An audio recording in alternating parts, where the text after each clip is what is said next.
Du investierst in einen ökologisch und ökonomisch korrekten Antrieb für die dringend benötigte grüne Logistik.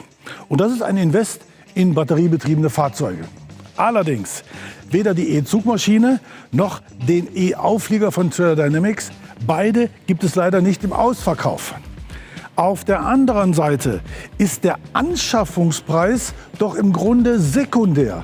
Denn vielmehr interessiert doch die Beantwortung der Frage: Wie viel Euro spare ich während der gesamten Einsatzzeit?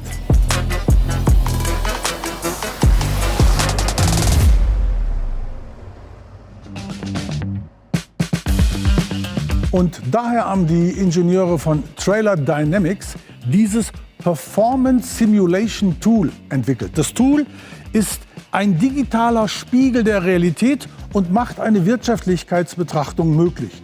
So kann also aufgezeigt werden, wo der E-Trailer das größte Einsparpotenzial freisetzt. Und dafür gibt es zwei Herangehensweisen.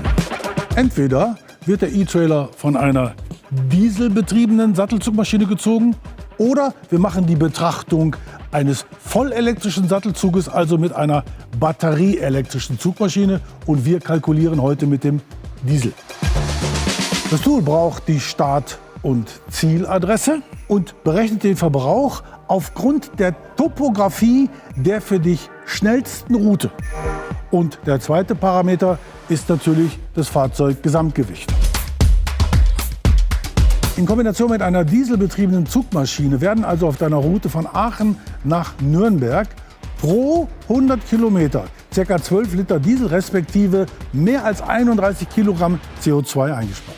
Und über jede deiner Routen bekommst du auch ein sauberes CO2-Reporting, das die CSRD-Richtlinie der EU verlangt. CSRD steht für Corporate Sustainability Reporting Directive, also der Nachweis über die von dir verbrauchten Mengen in Liter Diesel respektive Kilogramm CO2 je 100 Kilometer. Also volle Transparenz, anerkannt, korrekt validiert. Denn es soll dir besser ergehen als Forrest Gump, der sich nie im Klaren sein konnte über den Inhalt der Pralinenschachtel.